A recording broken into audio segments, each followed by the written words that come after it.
Yan ang unang mga salita ni Jesus sa kanyang mga disipulo nung magpakita siya patapos na siya ay muling mabuhay. Yan din ang prayer ko sa inyo. Prayer dahil hindi po ako ang magbibigay ng kapayapaan na yan, kundi si Jesus mismo. Ako po si Brother Raymond Nobleza ng Lord's Flock Catholic Charismatic Community. Natanggap ko ang kapayapaan na ipinangako ni Kristo nung umattend ako ng Spirit Empowerment Seminar sa Lord's Flock noong November 1999. Nung isinuko ko ang buhay ko sa Kanya at tinanggap si Jesus bilang Panginoon at tagapagligtas, binigyan niya ako ng kapayapaan. Kapayapaan sa aking identity crisis, sa aking emotional hurts, sa aking financial struggles, sa aking relationships, sa aking pamilya at mga kaibigan, at lalong-lalo na sa career ko. Inayos ni Lord lahat-lahat at natutunan kong magtiwala sa Kanya sa pamamagitan ng panalangin, pag-aaral ng salita ng Diyos, pananatili sa community at pagsisilbi sa Kanya. At ang lahat ng ito ay nagsimula sa pag-attend ko ng Spirit Empowerment Seminar.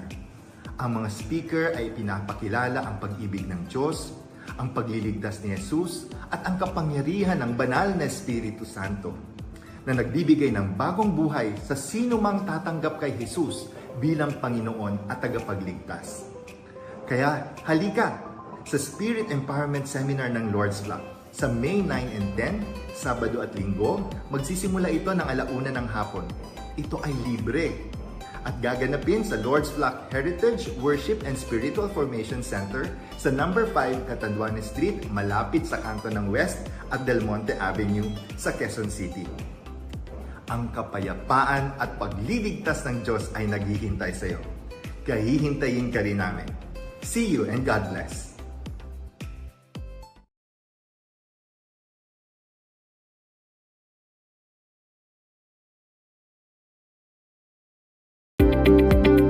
This is the Lord's Flock, a place for all, a place to call home.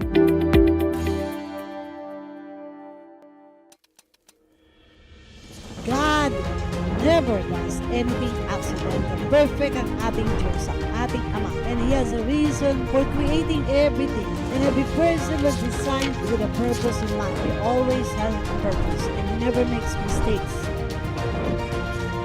The King of our lives should be the one seated at the center of your life.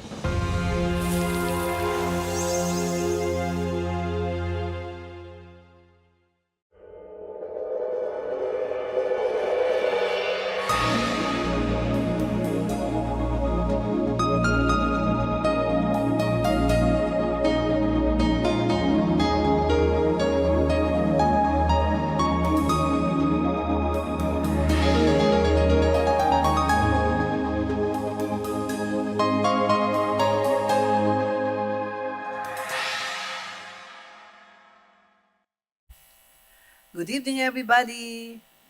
Hello again and again and again. So, napakapalad natin lahat. Blessed na blessed tayo kasi sama-sama na naman tayo magkakapatid. So, tignan natin ang mga katabi natin at sabihin natin sa kanila, eye to eye. Okay? You're blessed because you came. Amen. At, siyempre, let us also welcome our viewers on YouTube and Facebook. Andiyan sila. Binabati namin lahat ang ating chapters here and abroad and also our members that are now watching with us. At sana mag-comment kayo and papalakpakan natin silang lahat na nandoon ngayon nanonood. Palakpakan natin sila. Pakita natin. Ayan. So, pagpalain din kayo ng Panginoon at sana make a comment and also engage with us kung ano man ang ating pinag-aaralan ngayon. Okay, so connect with us. So tonight, we are still in series 3B, by the word of His power. At ang ating topic ngayon ay the words are conveyors. Okay, yan, the words are conveyors. Did you bring your Bible? Siyempre, di ba? Okay, so buksan na natin ang ating mga Biblia sa James 3. Ito ay tungkol sa dila, okay, sa tongue, okay? At sa James 3, sabi dun sa verse 8, but no human being can tame the tongue. It is a restless evil, full of deadly poison. So in other words, wala pong tao na makakapigil ng ating mga dila. But there is one. So ang dila natin na madulas, hindi po ba? Minsan ay hindi naman natin talaga sasabihin pero nadulas tayo at may nasabi tayong hindi tama. Sino po yung nagkakaroon ng ganong pagkakataon na bigla na lang nadulas siya hindi nadulas sa baldosa, kundi yung kanyang nasabi na nakapagpahamak minsan sa kanya, taas sa kamay. Mukhang lahat tayo, no? Amen. So, but God is able to tame and control our tongue. He can control a lying, blaspheming, gossiping, backbiting tongues. At pwede niyang gawin ito, mga destructive words, no? So, as much as He is able to also heal the sick, He is also able to deliver a drunkard from alcohol, the gambler from his gambling, and a drug addict from drugs. Our God is always an awesome God, and He is the God of promises. At siya po ay talagang tunay na matapat kapag ito ay kanyang ipinangako. Amen? Okay, so tonight let us start with our teaching, but I'd like you to please pray with me, Psalms 19:14. Let the words of my mouth, sige nga, and the meditation of my heart be acceptable in thy sight, O Lord, my strength and my Redeemer. Bakit tinawag na the words are conveyors? So ito ay transporter or carrier, taga-hatid. Yun ang ibig sabihin, okay? Tagapaghatid ng magandang balita or good news. Tayong lahat ay inaasahan ng Panginoon to bring or tell the good news. Tagapaghatid ng magagandang balita tungkol sa ating Panginoon. Are we doing this? Are we doing this? Parang konti. Okay. Number 1, the word you speak have power. Wow. Alam po ba ninyo na ang mga bibig natin ay may kapangyarihan din? Kasi po, mga anak tayo ng Diyos, di ba? Binigyan tayo ng kapangyarihan ng Panginoon. Kaya yung kapangyarihan yon, taglay din natin. Kaya nga, di ba? You have received the power to be my witnesses. So, ibig sabihin, binigyan niya tayo ng kapangyarihan para gamitin ang ating mga bibig para tayo ay magproklama, para tayo ay magpuri sa Kanya at magkwento tungkol sa Panginoon. So James 3, let us read this from verses 1 to 5. Not many of you should become teachers, my fellow believers, because you know that we who teach will be judged more strictly. At ang tawag dito ni St. Paul, brothers and sisters, is men pleasers. Ito ay nasa 1 Thessalonians 2, 3 to 4. But as we have allowed God to be put in trust with the gospel, brothers and sisters, even as we speak, not as pleasing men, but God. Sabi po, hindi lahat pwede magturo. Hindi po ba? Ano kaya ibig sabihin nito? Yung pagtuturo ay yung nandito lang sa pulpito, nagtuturo. Hindi po ba tayong lahat ay supposed to be teachers? Kasi ang teachers po ay tagapagpaliwanag. Okay? Tagapagturo. Okay? So, meron ding mga may gift to teach. Ito yun. No? I have the gift of teaching. I have also the gift of preaching. So, yun ay gift. Pero lahat tayo, meron po tayo nun. Ang sabi po niya sa Matthew 28, verse 19 to 20. Ano yon? Go, make disciples to many nations. Then, baptizing them in the name of the Father, the Son, of the Holy Spirit, teaching them to obey my commands. Teaching them to obey my commands. And I will be with you until the end of time. So, nandun yung word na teach. Magpaliwanag tayo. Tayo po ay magturo. So, marami rin pong mga teachers or preachers that promote self-worth.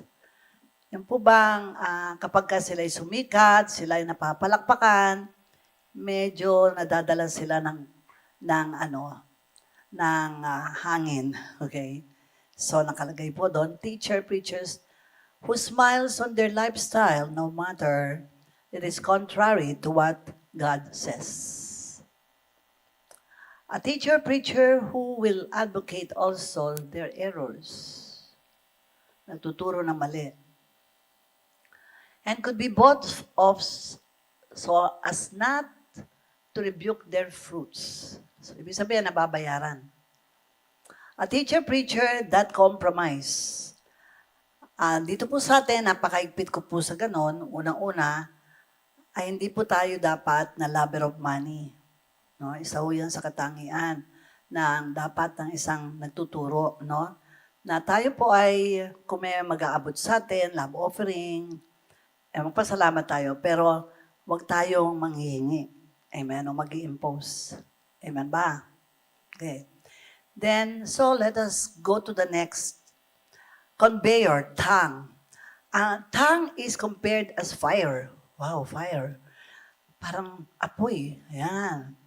James 3 verse 6, the tongue is like a fire. It is like whole world of trouble. It is part of our body, and it makes our whole body bad. It burns up our whole life, and the fire that makes the tongue burn comes from hell. So likewise, iniantulad ho ang ating dila as a very small part of the body, yet ito ay napakadulas. Gusto ko pong bigyan tayo ng halimbawa. Pwede po bang hawakan nyo ng sandali yung inyong mga dila? Mga 5 minutes. So, wala eh. Ganun pa lang. Wala na eh, no? Totoo, di ba? Totoo. Naalala ko tuloy yung fire sa Pasadena, doon sa paligid ng bahay nila Micaela, ni Mikmik. Sa fire noon, nandito sila noon. Talagang dasal na lang ginawa namin kasi nakakatakot kasi nasa taas sila ng bundok, di ba? Ed's Cliff. Ang address nila, Ed's Cliff. Napunta na doon si Jess, di ba, Jess? Nakita mo ba yung mga oso na malalaki? Winelcome ka. Oo, may mga oso doon, tapos mga deer na malalaki. Parang kapitbahay lang nila kasi tuktok sila talaga ng bundok, tapos cliff. Nasunog po lahat ang paligid at talaga naman yung dasal ng buong community, I believe na nakapagligtas sa kanila. In Jeremiah 23, my word is my word not like fire, sabi ng Panginoon, declares the Lord, and like a hammer which shatters a rock. Jeremiah 20 verse 9, but if I say I will not remember him nor speak anymore of his name, then in my heart, it becomes like a burning fire shut up on my bones, and I'm tired of holding in it, and I cannot endure it. So in other words, mga kapatid, ang ating dila ay talagang napaka-init, no? Napaka-fiery. Fiery. At minsan, hindi natin nalalaman na ang kinukos noon sa taong nakakarinig sa atin. Sometimes when you hear someone, a speaker, minsan sinasabi natin, that speaker is on fire. No? Minsan, may nakikita tayo, meron tayo naririnig na nagsishare, parang talagang on fire yung tao, di ba? On fire with the Holy Spirit. Amen? That is why when the Holy Spirit came upon the apostles, they were all what? They were all on fire. That's why, hindi po ba, kumalat talaga ang mga sermon nila, and 3,000 got baptized that day. So brothers and sisters, ang tongue natin ay like fire. Okay? Sana po naman ay ganun tayo on fire kapag tayo ay nagkukwento tungkol sa Panginoon, tungkol sa buhay na binigay ng Panginoon sa atin. Yun po, no? Dapat inaasahan natin na ganun po tayo, katindi, na nagkukwento, nagpapahayag ng magandang balita. Amen. The second is the tongue is like the rudder that has power to direct. Okay. James 3:4, like the rudder that steered the sheep. So no matter what size the sheep is, or how fierce the winds are against the sheep, it can be directed by a very by this instrument called the helm or rudder. Okay? Ano ba sa Tagalog ng rudder? Ano? Timon? Timon, okay. Timon. And then, beat into the horse mouth to make them obey. So, yan. Kaya pala tayo, iniantulad tayo sa horse, sabi ganon, sa Psalms 32. Don't be like horses that cannot be controlled. And he says that we have to really be directed by God. So tulad din po ng kabayo, kailangan po lagyan talaga ng beat para po sila marendahan. So ganyan din tayo. Every time we are asking for direction from God, kailangan din po na tayo po ay maging tulad po ng, hindi tulad ng kabayo, hindi tulad ng mola na ayaw naman sumunod pag walang carrots. Naghihintay. Pero gusto ng Panginoon, lahat ng ating ginagawa, isubmit natin sa Kanya at tanungin natin siya. Amen. Do you do that? Do you make decisions asking the Lord? Talaga? Sana ugaliin natin yun. No? Psalms 119, 105. Before you make another step, be sure alam ninyo kung ano sinasabi ng Word of God sa gagawin ninyo. I'm saddened kasi may mga tao, mga kapatid na sinabi ng Lord sa kanila yun, pero parang hindi ako maniwala kasi po nakikita rin naman pala, talaga po sa ebidensya kung totoong ang Diyos ang nagsasabi sa'yo. I don't think na sasabihin sa'yo ng Diyos na umalis ka dito sa community habang ginagamit ka niya dahil lang nagtampo ka o dahil lamang medyo nagdamdam ka or maybe you don't want or there's something that you want pero hindi naman binibigay or you did not get the position. Marami pong ganyan. And then we say, nasabi ng Lord sa akin yun eh. Really? How did you know? Well, that goes to discernment. Hindi po ba? Ang sabi nga ni Father Anton, hindi lahat ay may discernment. Tama? Because yan po yung talagang pagkilatis eh. Kung saan ang gagaling yung tinig. Dahil tatlo yung tinig maririnig nyo. No? Saan? Voice of God, voice of the devil, and your own voice. And usually, ang gusto natin marinig, yung own voice. Hindi po ba? Ang gusto natin? So, in other words, ito pong horses at saka sheep na sabi na must have beat and rudder, it means that no storm is so big that you, as a believer, cannot overcome with God's word. In other words, lahat ng bagyo kayang sagupain natin. Kaya natin matawiran because of the word of God. This word is alive, brothers and sisters. Kaya nga pag may mga pagsubok tayo, may storms tayo, the word of God is going to really help you a lot. How many are doing this already? I see your hands. Okay. So your confession will control your ship in the storm. Ayan, okay? Now, illustration. Lord, I'm not afraid in the midst of the storm. Yun dapat na sasabihin mo. Lord, I'm not afraid in the midst of storm because you promised to be with me and you will always show yourself and save me.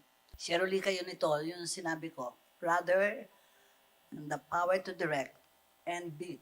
Number 3, your tongue is the deciding factor in your life. Throughout the scripture, we are reminded that the tongue, though small, holds the capacity to uplift, destroy, heal, or harm. The words we speak can shape destinies, mend relationships, or cause deep wounds. So, what do I do? Usually, I share the Word of God. Nagte-text ako, nagpapadala ako ng Word of God.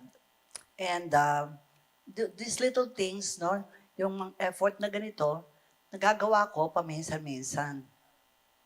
No, just to share God's Word to people. Napaka-importante po yun. Because ito po yung deciding factor sa life natin. Bago kayo mag-decide, tignan nyo ano ba sinasabi ng Diyos talaga dun. Especially major decisions. Don't decide because you're emotionally, okay, burdened or bothered. Don't decide, especially when you're not feeling well. Pero may ill feelings ka, no? Don't make any decision na napaka-negative yung feelings mo ngayon. But yung tongue natin mismo, nagde-decide tayo eh. No? Lord, minsan din nandi-destroy tayo eh. Talagang kailangan. Wala na talaga akong pag-asa eh. Kaya talagang gumigive up na talaga ako, Lord. So yun, nagdidirect ka ng life mo eh, yung inyong destiny. Amen? I gave you a beautiful prayer, the 15 minutes. Do you still recite this? These are all beautiful power of the words. They were all from the Bible. Kapag nire-recite niyo, medyo mahaba, 15 minutes, hello na.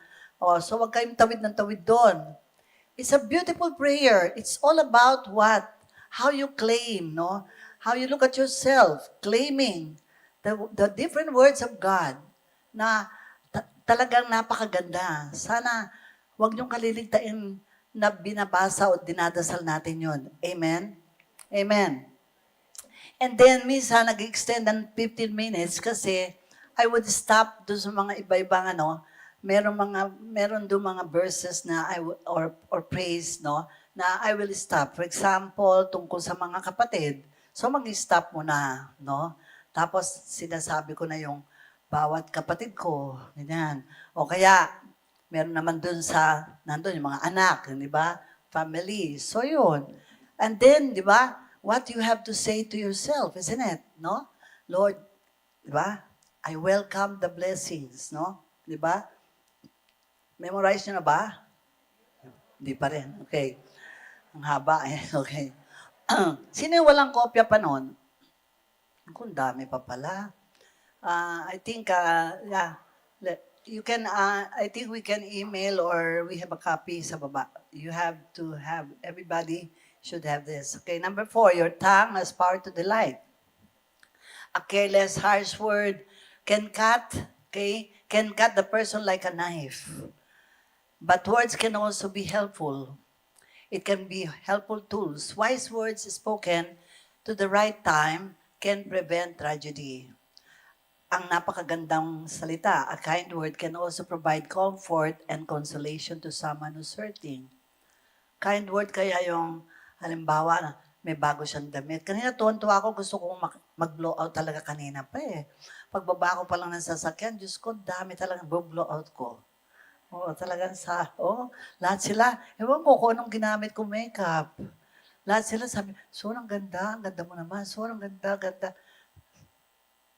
Parang naniwala nga ako.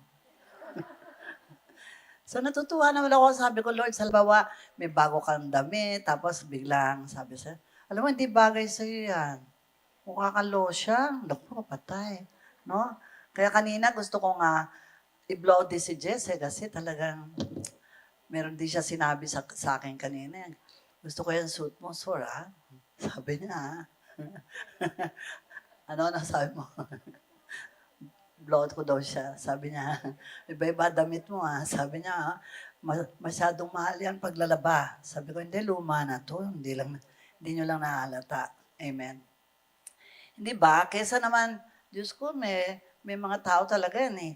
Na hindi makapagsabi ng maganda-ganda sa iyo eh. No? Okay, now, I want you to say something dyan sa katapat mo. Sige, say something. Totoo ha?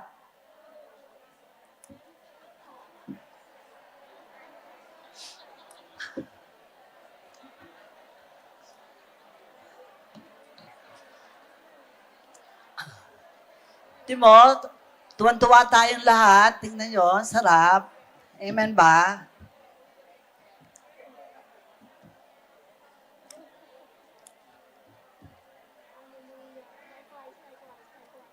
Okay.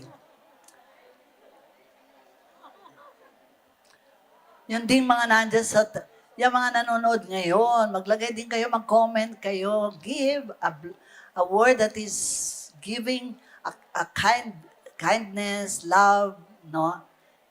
Lagay ninyo, yan. Because Proverbs 10:11 to 20, 21, words of life, the mouth of the righteous is a well of life. Yun. Ang taong matuwid ay talagang punong-puno. Kasi out of the abundance of your heart, your mouth speaks. Do you know that? Opo. Kung ano yung laman ng puso mo, yun po ang lumalabas talaga sa bibig. Kaya nga, kitang-kita natin yung identification ng tao yung karakter. Makikita tayo na, Rido, puro lang reklamo. Pintas ng pintas, chismis ng chismis. Pero meron tayong naririnig na dapat talaga, punong-puno ng pag-asa, sinasabi niya, punong-puno ng pagmamahal, care, hindi po ba? So, because of the heart of the person. Amen?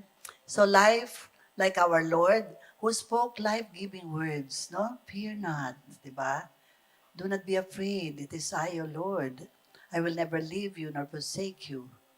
So, it lifts the spirits of others today by what we say.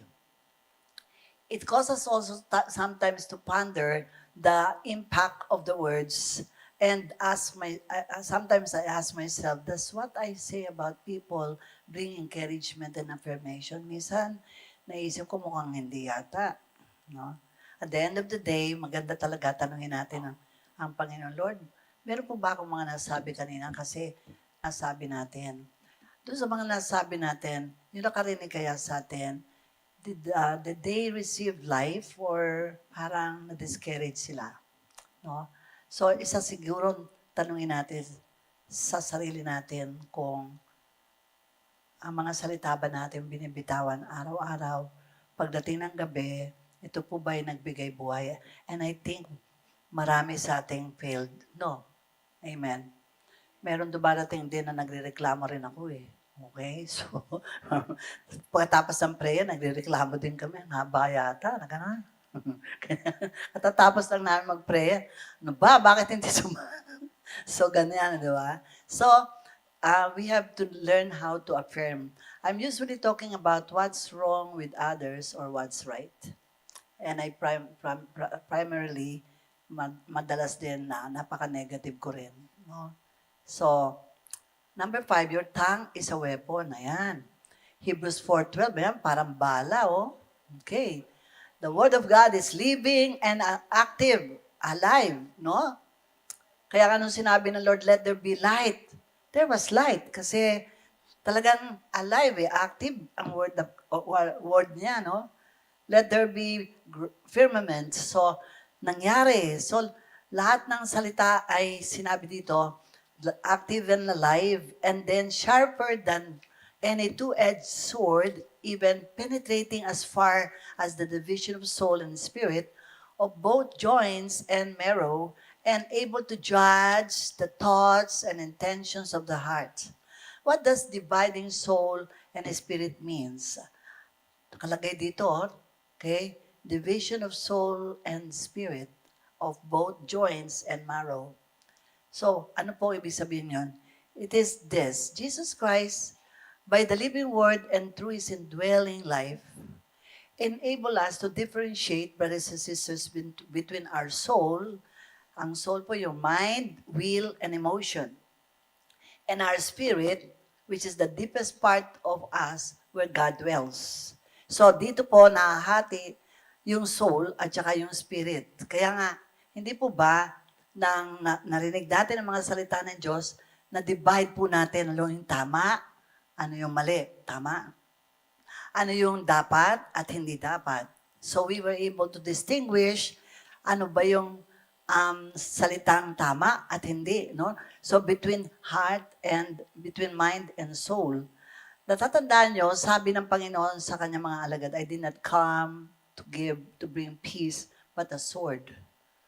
Mother will be against daughter, diba? Brothers against sisters.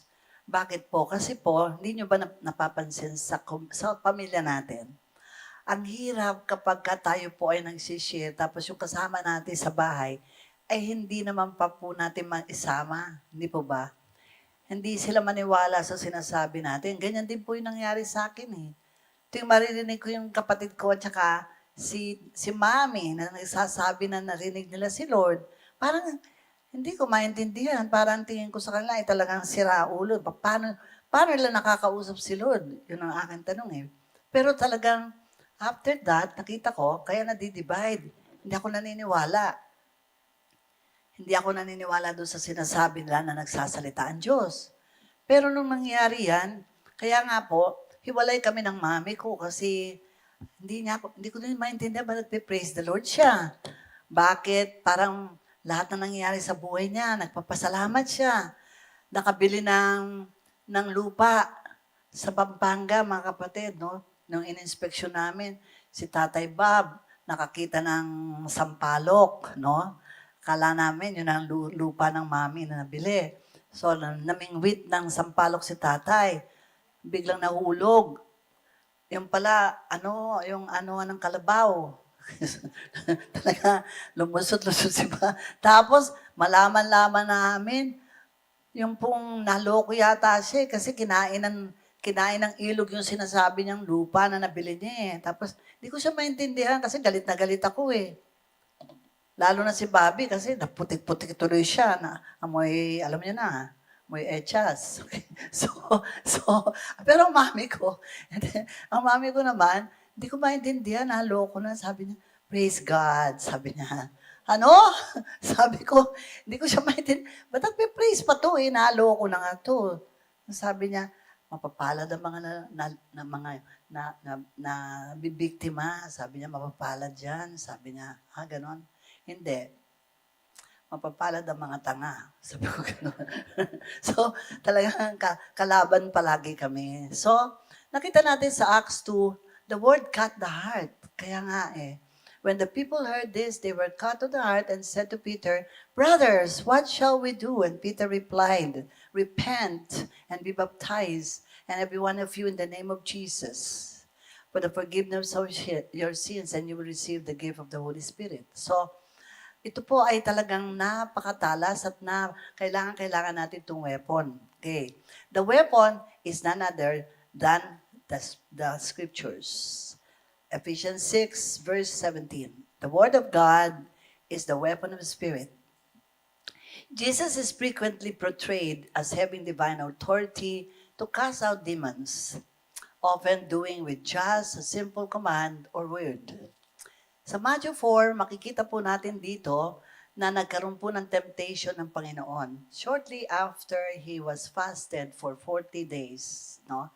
And before that fasting, he was baptized in the River Jordan. So after the baptism, then testings came.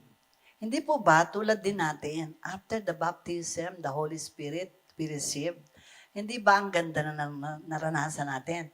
Pero di ba, there is a time in our lives that we have to undergo testings, perasmus, hindi po ba?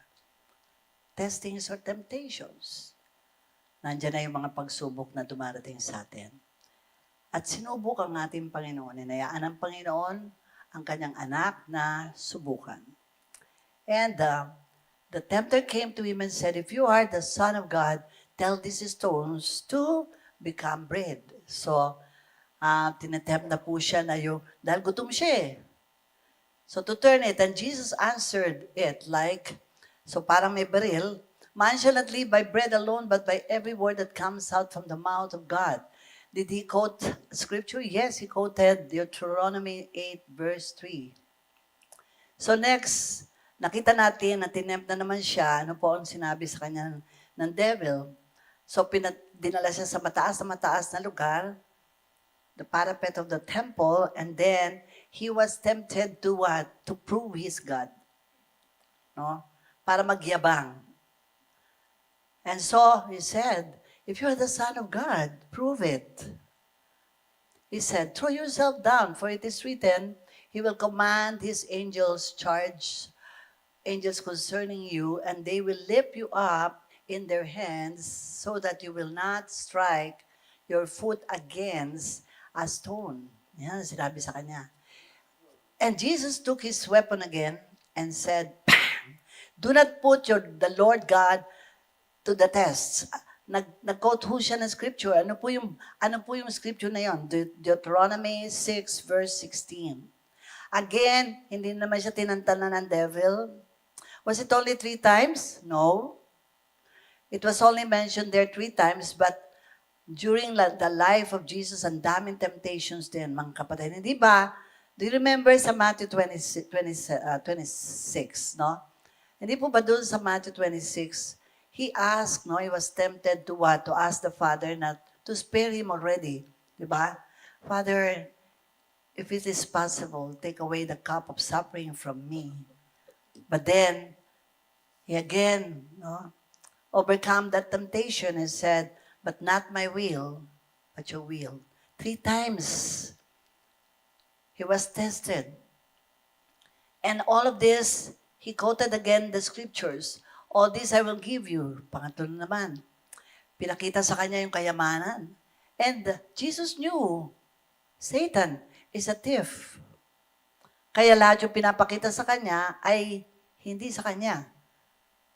And Jesus knew sa kanya yun eh, hindi ba? What do you have that does not belong to Him? Hindi po ba? 1 Corinthians 4:7. So, Jesus said to him, away from me, Satan, for it is written, worship the Lord your God and serve Him. Ito ay nasa Deuteronomy 6, verse 11. Okay. Now, pag tayo po ay natitempt, maybe we can use the word of God. Get behind me, Satan.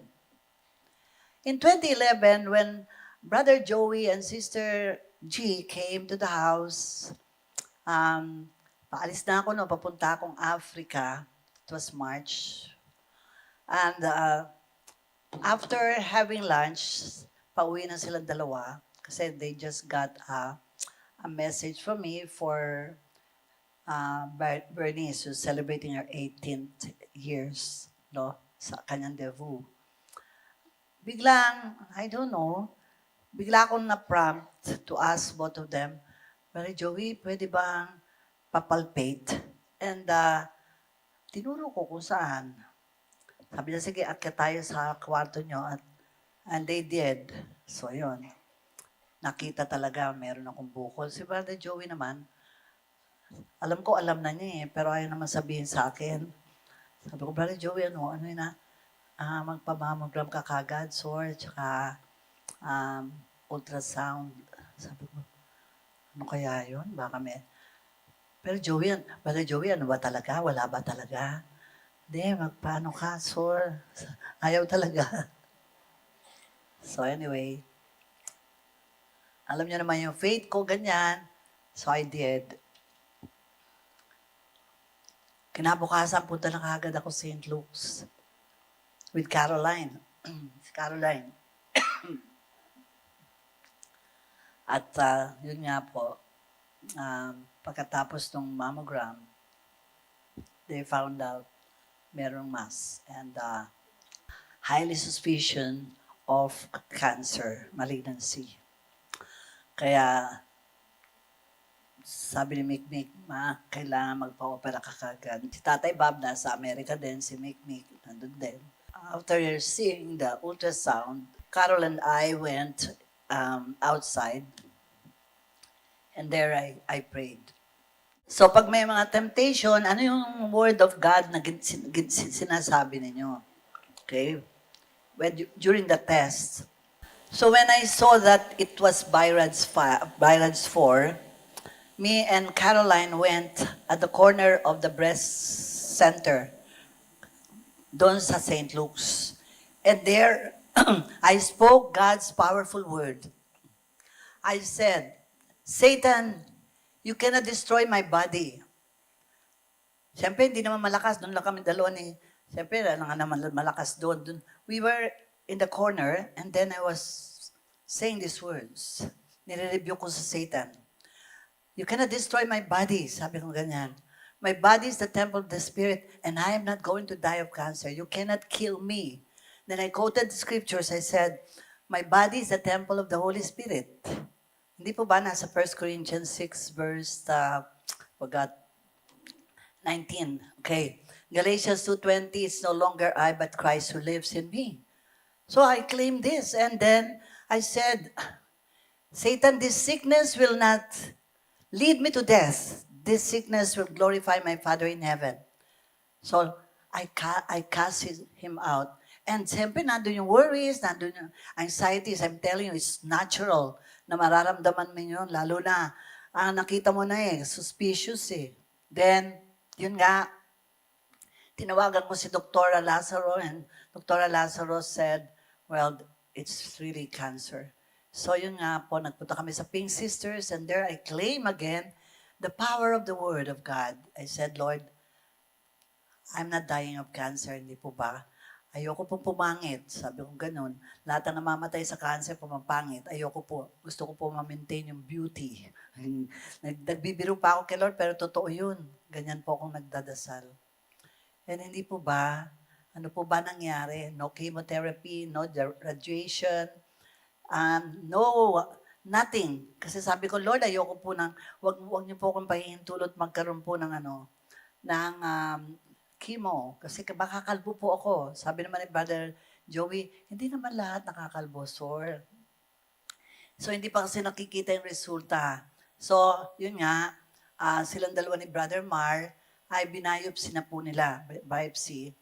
Hindi needle, kundi inopen nila. Talagang, nararamdaman ko, something is wrong. Something is wrong na hindi lang nila sinasabing dalawa. Hanggang naririnig ko, may iinom ng Valium. So, sabi, bigyan ako ng Valium. So, yung pala, nakikita na nila yung mass and nakikita na nila na ito'y talagang cancer. Hindi nila malaman kung paano sasabihin sa akin. Pero parang nararamdaman ko eh. Kasi sabi ko, kakain tayo sa labas. Wag na, sir. Ganyan talaga. Wag na, sir. Ganyan. Yung pala, ayaw nila talagang baka magtatanong ako eh. So, iniwasan na, hindi, kakain tayo. So talaga pagkain namin talagang iwasan blues. Talaga. Hanggang sa parapin test, di ba? Hindi ko maintindihan. Sabi ni Brother Joey, 3 araw lang. Magbo 1 week na. Wala pa. Brother Joey, wala pa ng result. Wala pa ho eh. Tapos, mamaya, nung malaman na nila Brother Mars, si Sweet, silang 4, papunta na sila dito, sasabihin na sa akin. Tama-tama, nakasakay ako, sabi ni Brother Joey, Brother Floyd, si Sor nasaan? Andito, katabi. Yung pala, sasabihin nila kay Brother Floyd na meron silang sasabihin na nandun na yung resulta. And the result was malignant. No?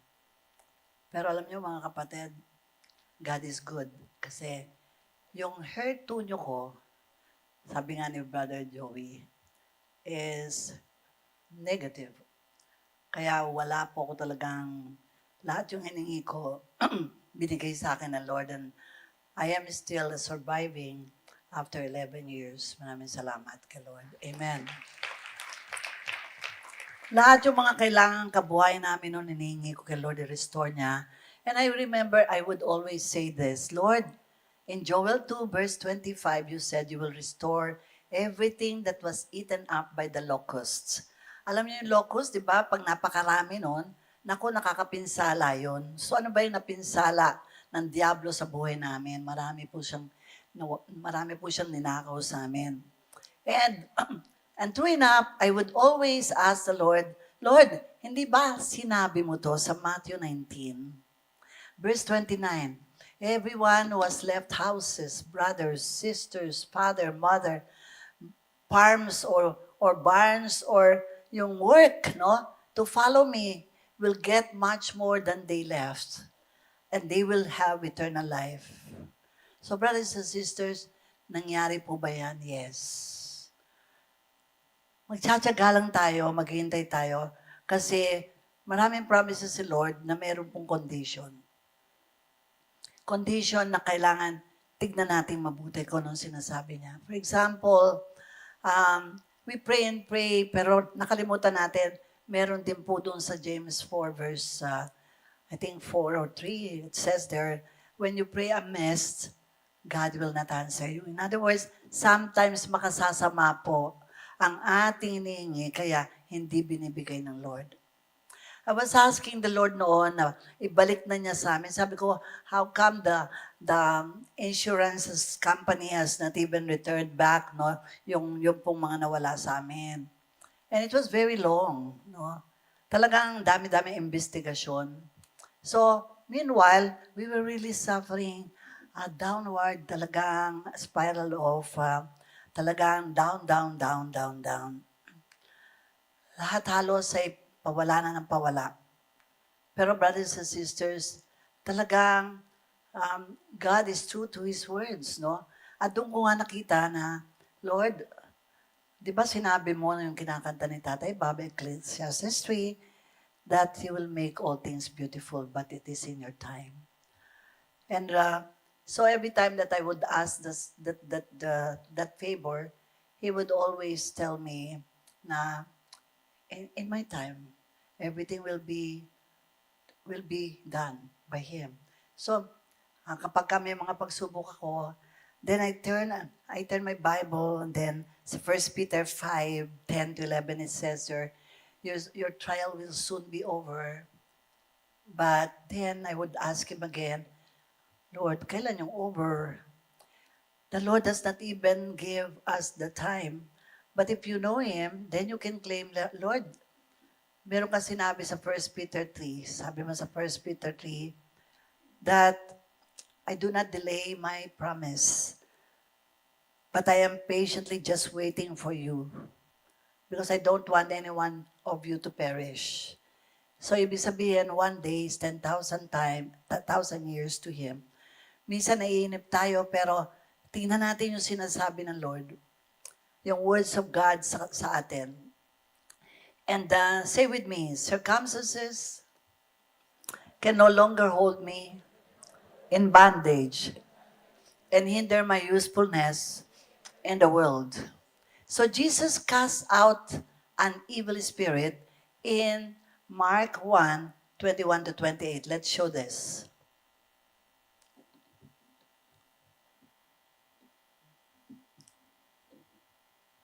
Day 19. Demoniac. And they sailed on over to Gadara, which is across the lake from Galilee.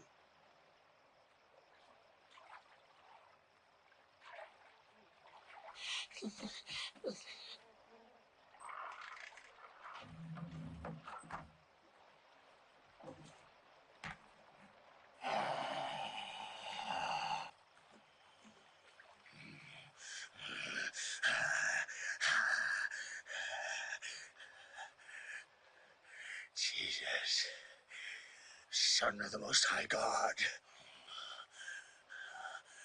what do you want with me? I beg you, don't punish me. What is your name?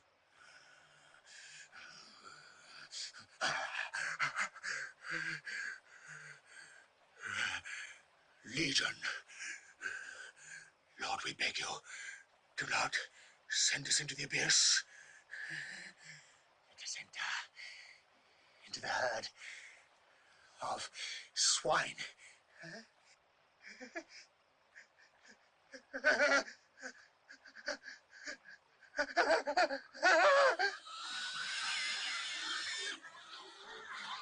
Hey! Come back! Stop! Stop!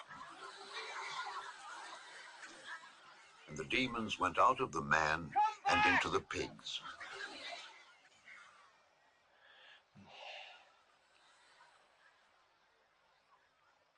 Go away from here!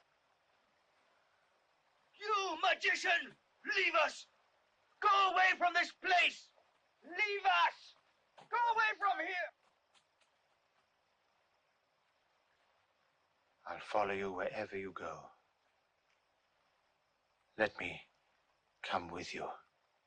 Go back home and tell what God has done for you. Nakita natin dito yung exorcism. He begged Jesus again and again not to send them out of the area. The demons begged not to be sent out of the area and asked to enter a nearby herd, about 2,000 pigs. So dun po, With Jesus' permission, the demon spirits, the legions, entered the pigs, they rushed down to the steep bank into the sea and drowned. Ano po nangyari? Nakita natin dito, nagkaroon ng transformation po, no?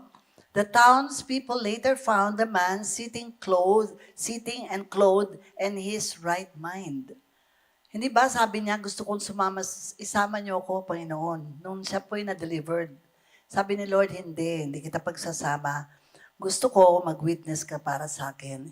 Ipagsabi mo kung ano ang nangyari sa'yo.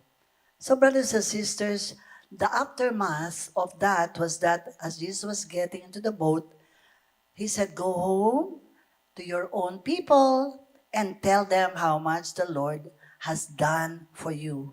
And now He had mercy on you. So mga kapatid, tayo din. Hindi ba when we accepted Jesus, napakaraming spirits talagang lumabas sa atin, hindi ba? Hello? Hello? Are we aware of this? Yes. Ang dami po, no? Spirit of bitterness, resentment, spirit of hatred, unforgiveness, spirit of lies. Ang dami po, legions. And the witness. So the man went away and began to tell in Decapolis how much Jesus had done for him, and all the people were amazed. Although the local people were afraid and asked Jesus to leave, pero nakita nila that this man was delivered and he became a proclaimer. So, mga kapatid, tayong lahat ay merong kapangyarihan magpalayas ng kalaban ng demon. Do you know that? Do you know that? Yes, in Luke 10:19, I have given you authority to tread serpents and scorpions. Nothing can harm you. Ayun. Nothing can harm you. Ano pa sabi sa Mark 16:17-20? These signs will accompany those who believe. In my name, they will drive out demons. They will speak in new tongues. They will pick up snakes with their hands. And when they drink deadly poison, it will not hurt them. So, ibig sabihin, kapag nakainom ka ng lason accidentally, hindi ka uminom na talagang sinadya mo, sabi ng Lord, ililigtas ka niya. Amen. So, I'd like you to watch this. If this was an actual deliverance that I was in Hong Kong and with Brother Floyd, and look at this. This was an actual deliverance. This happened during baptism, and this woman was just new. Okay? Hardly know about the words. But look at what happened. During the baptism, bigla pong, ito po yung mapapanood nyo. Look at the face. Forgiveness! Jesus name. Jesus name. Jesus right now. Jesus name. Spirit Jesus name. Jesus right now. Jesus name.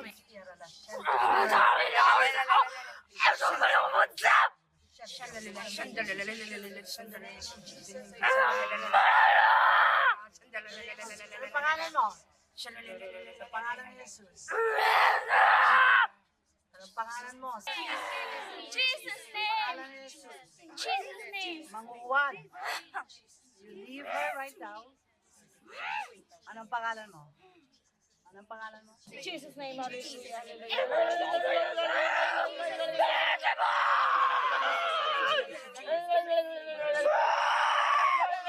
Wala niya. The head, the prince of the devil, of the demon. Jesus name.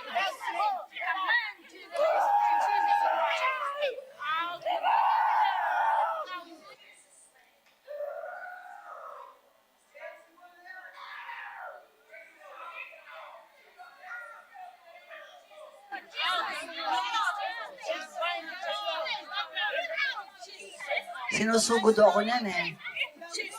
She was after me.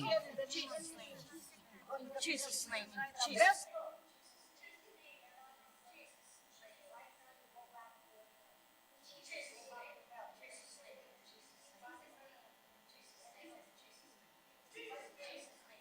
May pupuntahan ako.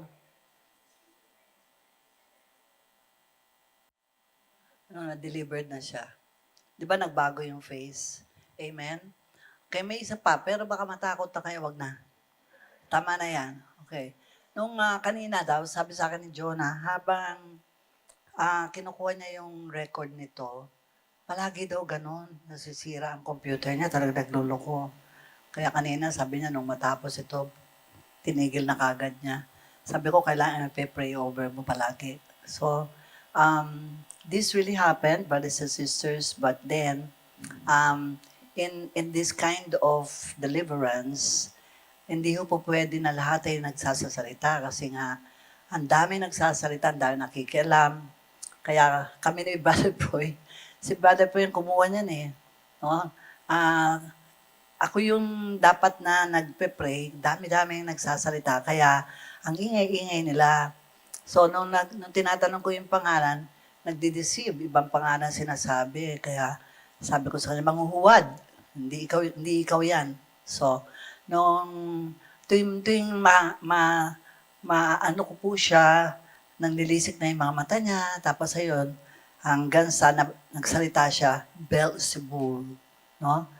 Grabe po yun, kasi prince ng ano yun, demons, si Beelzebul, no? Yun ang nasa kanya. And na-realize namin, nalaman namin sa kanya na she has been carrying the spirit of unforgiveness. Yun ang nakapasok ang kalaban sa kanya. Kaya, do not be afraid because we have the authority given to all of us, no? In the name of Jesus, we can always cast out the devils. Kaya nga, kung tayo po yung natitempt, nakikita natin, ang tutukso tayo, that's the very, very powerful words in the name of Jesus. John 14:14. In the name of Jesus, I cast you out from my mind. Halimbawa, tayo po ay tinatakot. In the name of Jesus, fear, get out of my mind. I do not allow you to enter my mind. I do not allow you to touch my life in the name of Jesus. So, you have the Word of God with you. And these are powerful weapons. Amen? So, tonight, brothers and sisters, we will all pray this prayer. Tayo tumindig. Say this with me. Lahat po tayo. Together.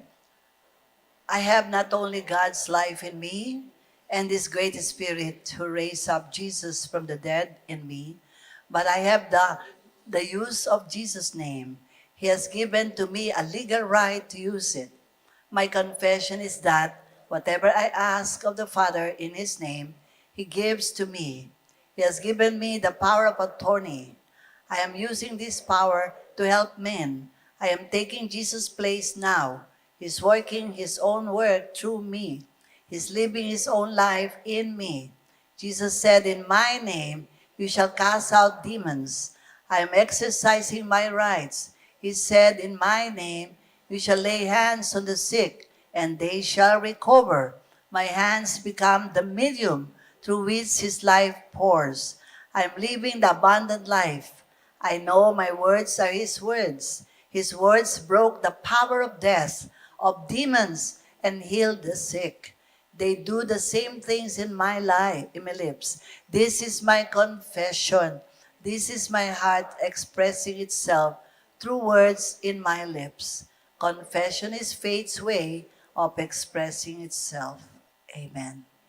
Brothers and sisters, we end this teaching, and please be seated as I am going to just ask everybody now. Please be seated, and we are now going to share dun sa ating workshop. Yun namang nasa YouTube ngayon, can you just copy our workshop so that you can do this at home? And pagpapala ng Panginoon para sa lahat sa inyo, mga kapatid na nanonood ngayon, and please share this live Grow series to your friends. And next week, tayo po ay magsasama-sama na naman. Good night, and may God bless you. Amen.